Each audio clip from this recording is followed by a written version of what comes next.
ایک رواج ہمارے یہاں بہت زیادہ عام ہو رہا ہے اور اس کو بہت زیادہ پھیلایا جا رہا ہے کہ بہت سارے لوگوں کی غلط فہمیاں بھی ذہن میں آ جاتی ہیں. بہت زیادہ آج کل غلط فہمیوں کا آدمی بہت زیادہ شکار ہوتا چلا جا رہا ہے. ابھی میرے پاس ایک مسئلہ آیا تھا، اس میں بتایا گیا کہ مرد اور عورت کے کپڑے ایک ہی جگہ نہیں اکٹھا ہونا چاہیے. مرد اور عورت کے کپڑے کیا ایک میں اکٹھا کر سکتے ہیں؟ نہیں کر سکتے ہیں. بعض لوگ کہتے ہیں کہ عورت کے کپڑے الگ ہونا چاہیے اور مرد کے کپڑے الگ ہونا چاہیے. جیسے گھروں میں ارگنی نہیں جسے بولتے ہیں، اس پر ارگنا بولتے ہیں، اس سے کپڑا جس کے اوپر ٹانگا جاتا ہے.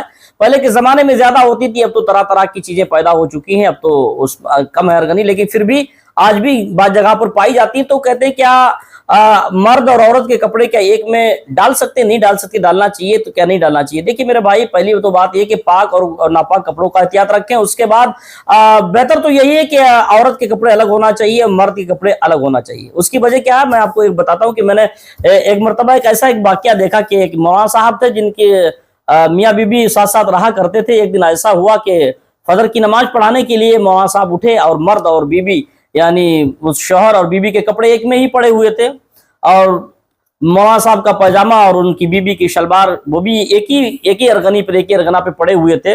اور مولانا صاحب جلدی میں فجر کا ٹائم زیادہ ہو رہا تھا، بہت جلدی سے اٹھنے کے بعد دیکھا نہیں، اندھیرا تھا، لائٹ نہیں تھی، نہیں رہی ہوگی، تو آپ نے جلدی میں اپنی شلوار کے بجائے اپنی محترمہ کی شلوار کو پہن کے نماز پڑھانے کے لیے چلے گئے.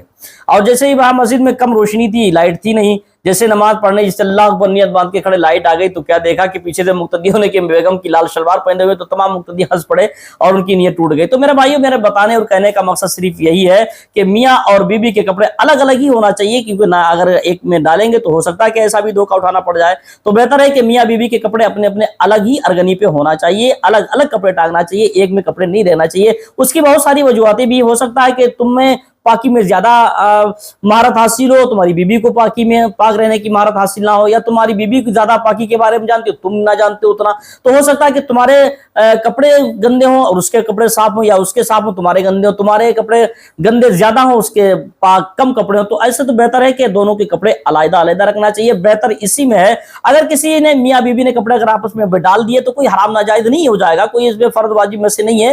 لیکن بہتر یہی طریقہ ہے کہ تقاضا یہی ہے کہ مرد کے کپڑے الگ ہونا چاہیے اور بیوی کے کپڑے الگ ہونا چاہیے. اس کی بہت ساری وجوہات بھی ہیں.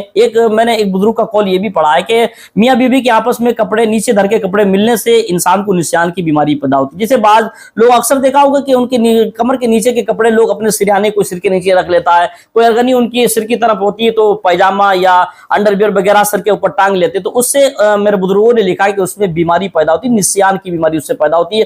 اس سے بچنا چاہیے کہ نیچے کے کپڑے جو اکثر وہ پائتی کی جانب رکھیں، سر کی جانب نہیں رکھنا چاہیے. ایسے ہی بہت سارے مسائل ہیں اور انسان جانتا نہیں ہے، لیکن ان چیزوں کو سیکھنا چاہیے، معلوم کرنا چاہیے. میاں بیوی کپڑے الگ ہی ہونا چاہیے. اگر ایک میں رکھ دیا تو کوئی فرض واجب کوئی گناہ نہیں ہے، لیکن بہتر یہی ہے اگر نہیں رکھو گے تو ایسا ہو سکتا ہے کہ کسی کی شلوار کوئی پہنے ہوئے گھوم رہا ہو. اللہ ہم سب کو ایمانوں